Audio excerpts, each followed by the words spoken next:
Okay, so thank you very much for this overview. So you have seen that there are much more possibilities of apheresis than the one we are talking today about. So now we have got a lot of questions, and I tried to a little bit get a hand on it, and I just will start with, because I have recognized that not everybody of you has sent it to all discussion members. In part, it's only sent to the faculty. So I will just read the question, and then Sergey and I and Irina, we will try to answer these questions. So the first question was above the titers, so the isoactinium titers. So whether it is important to measure both IgG and IgM, and which one might be more important, and which technique is used to measure the titer. So I can say from my point of view that we measure it, it's a test which measure it together. So we just get one number and there are both antibody types included. And I think from a point of view that there might be rejection later on, the IgG antibodies might be more important for rejection. So I don't think that you can only measure one of both types, you should measure both and get the titers down to, as I said, 1 to 4 for both together.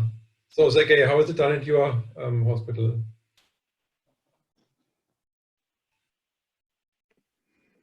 I'm absolutely agree with you. We should measure both. And I can say that it's most important if you have a recipient with blood type O, because we see higher titers, higher levels of IgG in type blood O patients. Okay, that's interesting. So there is another question which might be going in the same direction. Here's one colleague asking, just read, in our center we are using immunoadsorption for patients with blood group O and plasma exchange for blood group A and B. So there are... Yes, that's a good question, yes. Yes, so we use a one size fits all, so we do immune absorption in every blood group. Absolutely. What do you think, Sergey? I think we should use immune absorption at any case. Mostly. In any case. Yeah. So I have seen that some centers say, okay, if I have high titers, I use immunoadsorption, and if the titers are low, then I will use plasma exchange. So as I said, so do we, yes. Yeah. If titers are as low as 1 to 16 or 1 to 32, you can do a plasma exchange because it's very useful, and I think it's the cost is compatible to immunoabsorption. Yeah, so there has also been questions about cost, I guess. So I think it's difficult to answer across, we have here 3 different medical systems. So, and these things might differ. So if you get, so what I like with the immunoadsorption, with the Adsorpac, I know the cost exactly. I buy one adsorber and that's it. The other stuff I need is just the system for the machine, which is not the most important, most cost-intense part of it. So I have a very easy to calculate. I need one adsorber and I'm fine. So if I need, 60 plasmas or 72 plasmas or 84 plasmas, something like that, I might come into trouble with cost calculation. So, and especially the costs for albumin and plasma, they are, they are like the price for gold. They're going up and down, and you never know what happens. So this is one thing which we should be aware that if we do immunoadsorption with this multiple use adsorber, we have a fixed cost which doesn't change much. And I think depending on the system you live in, after 3, 4, 5, or 6 plasma exchanges will be more expensive. So it depends. I think at our institution, starting with the 3rd plasma exchange will be more expensive. Plasma exchange more expensive, and there is another idea that We usually transfuse only AB plasma for these patients. It's sometimes it's difficult to get it. So even if you have low cost, but it's difficult to get plasma AB group. Yeah. So in this case, immunoabsorption is a better option.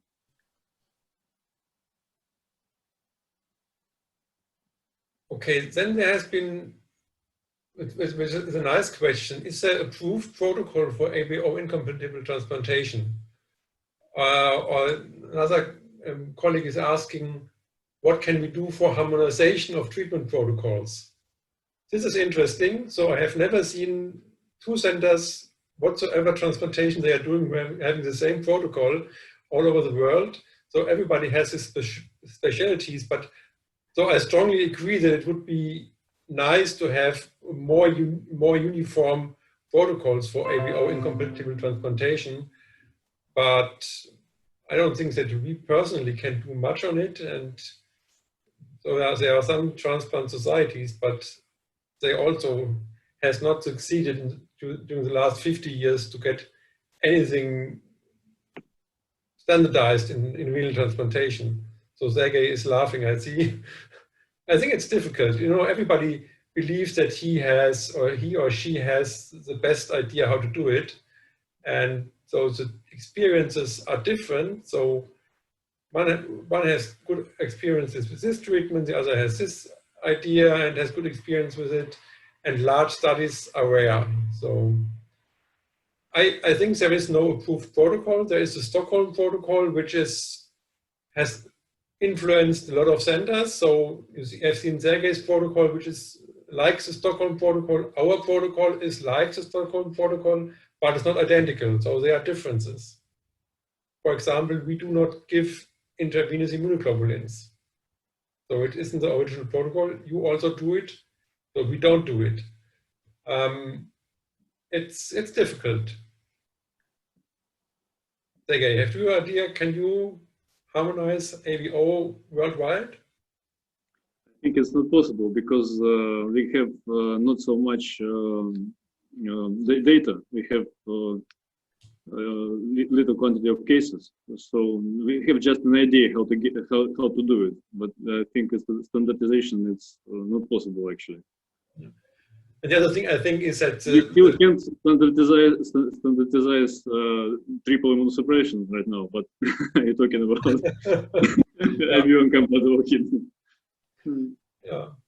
So and this makes it difficult to compare the data from different centers, or like these meta-analyses I showed.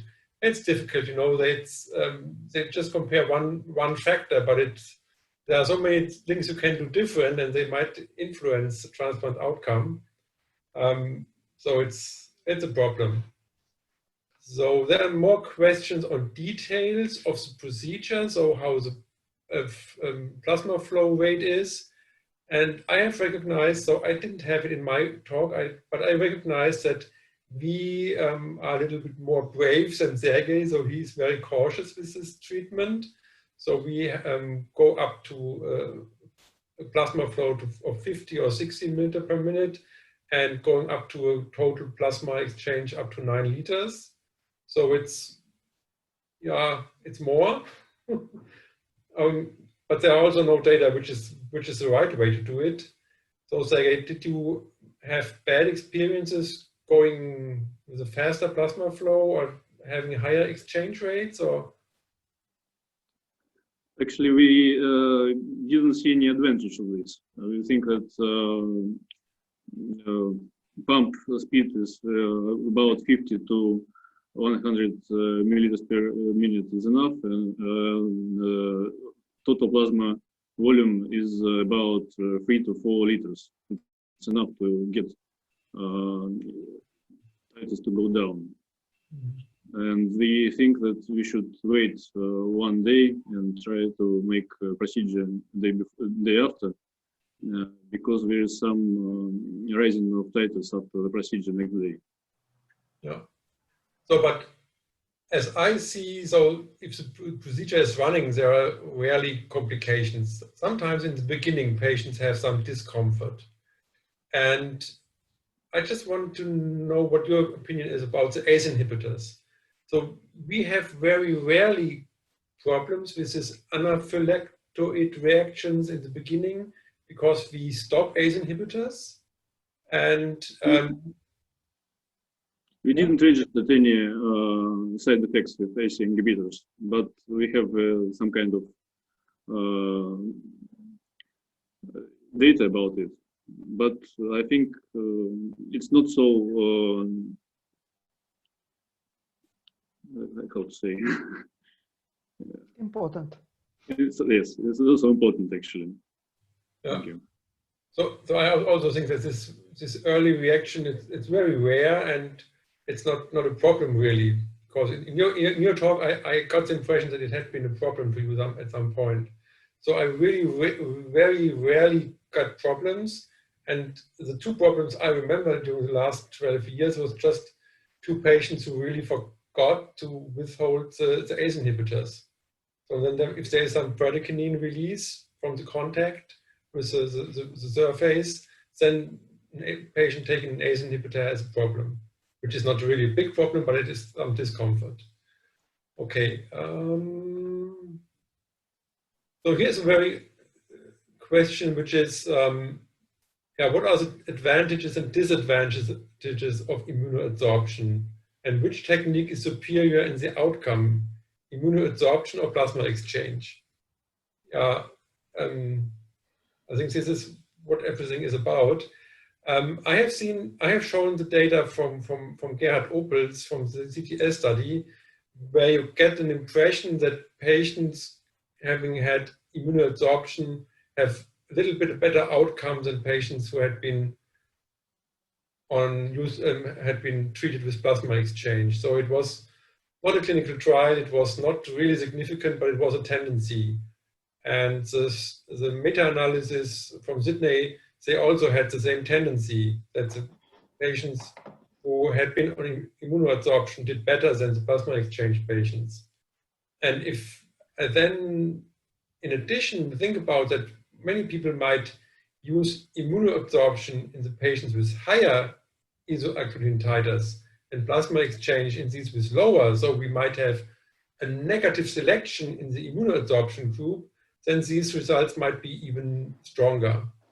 So I think that you can say that with regard to outcome, immunoadsorption is superior, at least not inferior.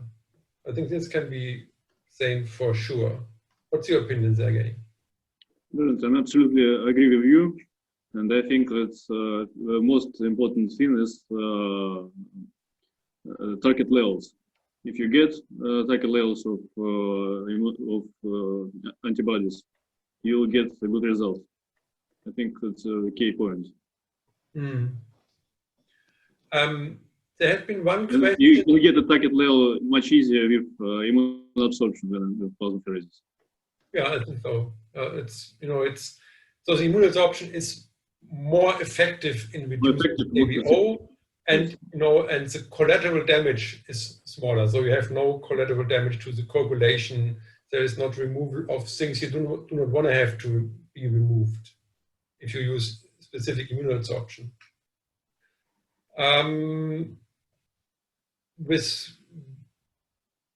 There has also been a question, I've seen it here, just a moment.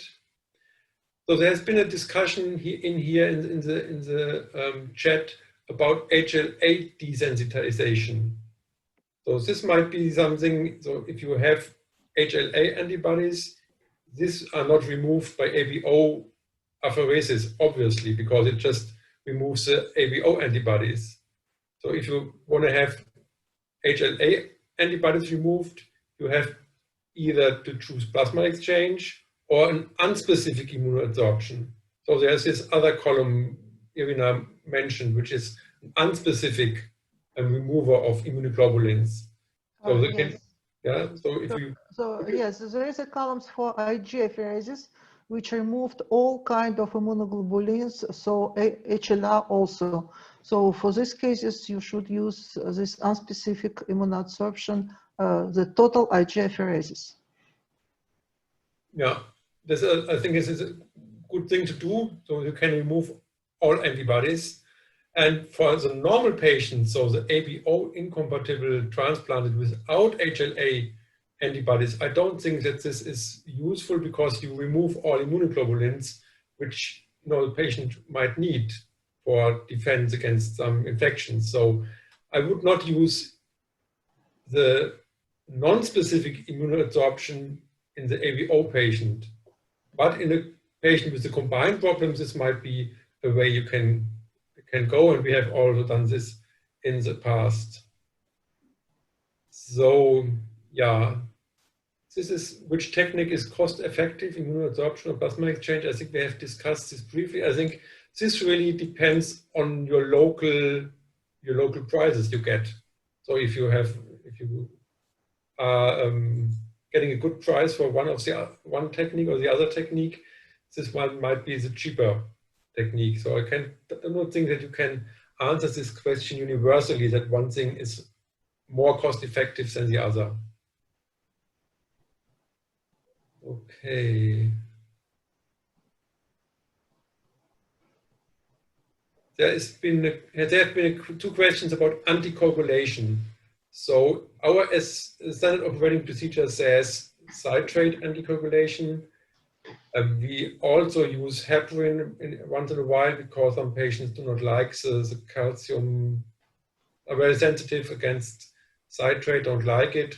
And I have seen you also use heparin, Sergey. So we're using heparin. Originally we use heparin. It's about 2,500 bolus, and then 500 units each hour. Okay. Standard. Which gives you not a very high dose of heparin, though it's yes. No, it's not. It's about 5,000 units. Okay. This is not more than you would give as a preventive anticoagulation, anyways, in a surgical patient. Comparable to hemodialysis procedure. Yeah.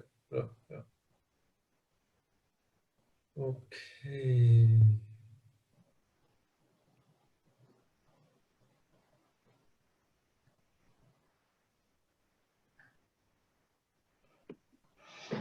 Here is a question about Toxipack. So maybe Ivana can comment a little bit on Toxipack. Yes, thank you. I already wrote the answer to this question, but I can repeat that Toxipack is a column which removes endotoxin. It can be used. It was also the question about Toxipack and COVID. I cannot recommend Toxipack as for the treatment of COVID, of course, because COVID has a lot of complication, a lot of, this is, in fact, this is complex disease. So in situation if the sepsis is developing and you see that the sepsis is developing, Toxipack can be useful.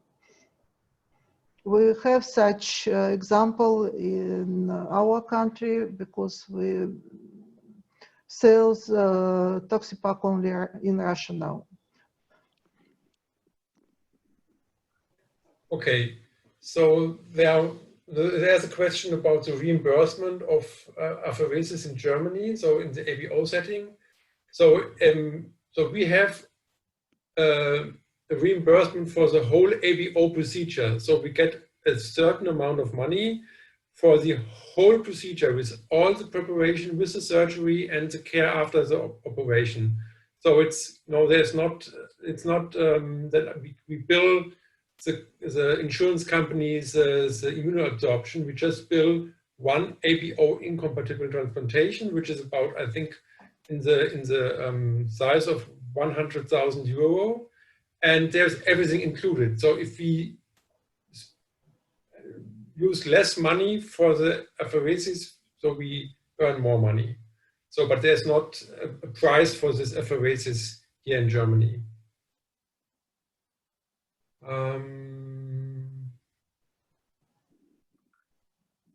There is a question about antibody-mediated rejection after transplantation. And the question is whether we tried splenectomy. So I do not remember that a splenectomy have been performed in this indication here during the last 12 years. Sergey, do you have had the need for splenectomy? We have no experience in splenectomy. We have experience of 2 cases of antibody-mediated rejection just after transplantation.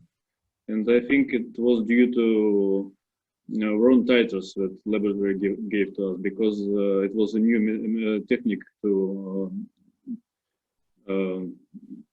measure titers. It was just when we started this program. So we also had 2 antibody-mediated rejections last year in these patients, but none of them get isoagglutinin. But we also did not find donor-specific antibodies. So we were kind of puzzled what's going on there. And these patients were then treated with plasma exchange, and this worked fine for them.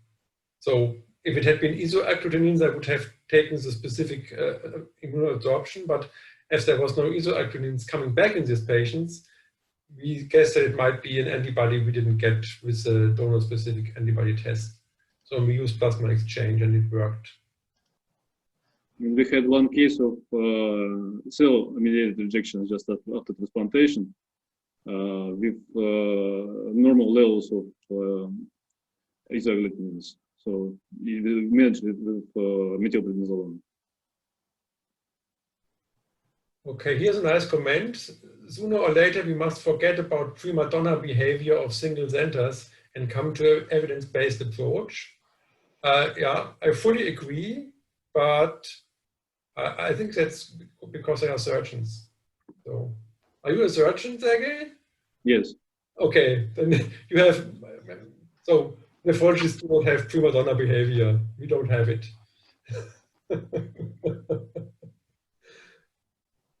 Okay, here's a comment also on the ACE inhibitor stuff.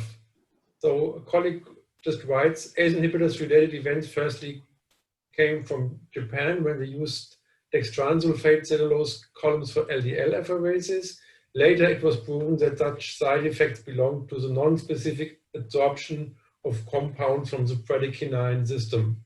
Yeah, so I also think that it's a rare problem. Very few patients have reactions, and it's not only with this dextran sulfate columns, which has been, there has been also dialysators which had this problem a few years ago, but so we do not see this with the immunoabsorption if we do not use ACE inhibitors. So, and if you can always exchange the ACE inhibitor for an ARB, so you are not running into trouble here.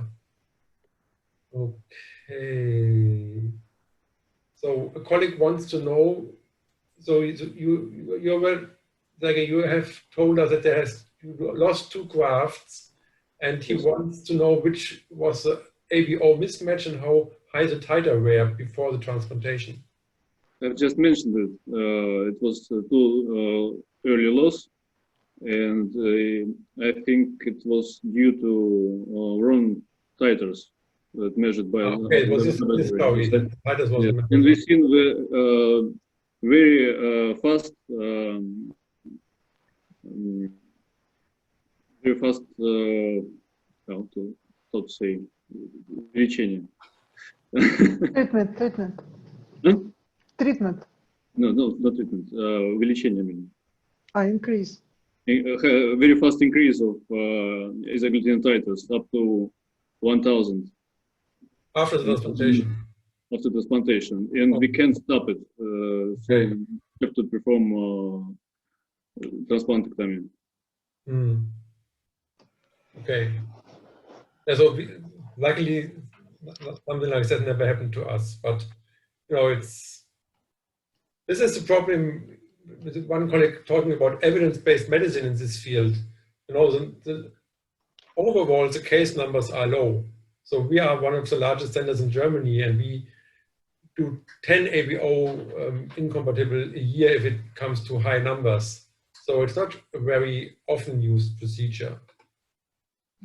So there was also a question whether we would recommend transplant exchange over change. So not from patient to patient, but going into domino effect transplantation.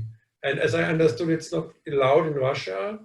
And Yes. it's also not allowed in Germany. In Germany, it is not allowed to share organs this way. So Only relative donation. yeah, so in Germany, it's only relatives or close friends. They also can donate, but you cannot donate for somebody living in Munich and getting a kidney from Munich back to Hanover. This is not allowed in Germany. So this is obviously an alternative to ABO incompatible transplantation, but in Germany, it's not allowed. It was also the question about the comparison between single-use and multiple-use devices. What do you think about? So I think that the elimination and the quality is the same, but the multiple use is much more practical. So it has. We always had the problem with the single-use columns that we have. I have to order the columns for the next transplantation, and I never know how many I need. If I order 3 and I need 4, I have a problem. If I order 6 and I need 4, I have 2 left. And it happened to me that I just, they just went beyond the best before date, and I have to discard them. So I really appreciate this multiple use because it takes the pressure from me to guess how many treatments I will need, because you cannot guess. There are people coming with high titers and going down very nicely, others coming with low titers, and you come into problems. So, and the other thing is, the only thing is which is more complicated, is that you have to prepare them after the treatment and have to preparate them and to put them to the fridge and take them back. So it's a little bit more just than throwing them away. So throwing away is always easier than reusing. But I did not see any differences in quality with means of tolerability or effectivity between the two adsorbers I have used in the past 10 years. So Sergey, may I add some words? I would like just to add that multiple use system have now a 30 years history. It was proved that they are safe and easy to use because there is a device which provides automatically regeneration and automatically recovery of the columns. Yeah. So this is, you have to recover them, but it's not a problem, and it's really worth the time the nurse invents into it. It's not long time you need, and it's the advantages of the multiple use are evident. So 20 times is very often. So have anybody of you seen the question we did not talk about?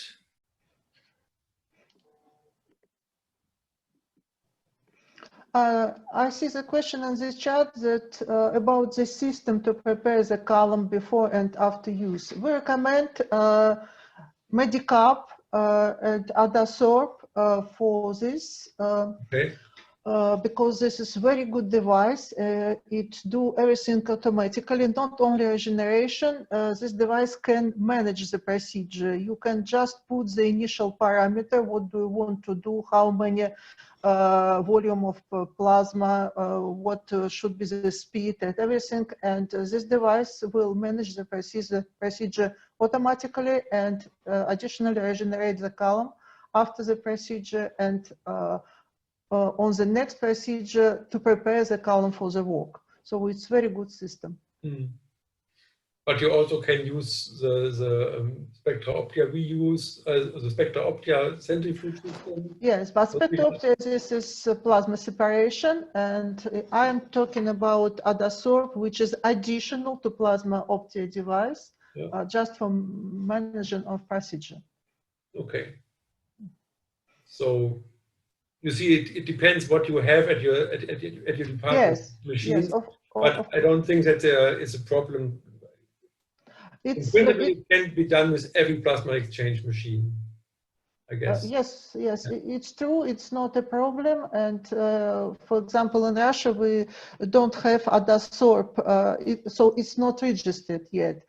And we can do the regeneration manually. It's also not a big problem, just to follow some aseptic rules, and it's possible to do it manually also. Okay. Okay, I'm just double checking whether there are new questions coming up. Okay, I see the first thank yous to the speakers. So I can say that we will answer all questions if the participant write their emails addresses. We will answer all questions I have by internet. So there is just one question. Is there an upper limit of isoagglutinin levels where you would not attempt transplantation? So I don't think that there is an upper limit for us. So we had one case in the last 12 years where we didn't come down with our titers. One case, and all the others went fine. So I think you can try it in each patient, but if the patient comes with a very, very high titer, then you might tell him in advance that there might be a small risk that it wouldn't work. Sergey, did you experience this? Yes, we have some experience. We have two cases when we cannot reach target levels, and we have to stop the procedure. Then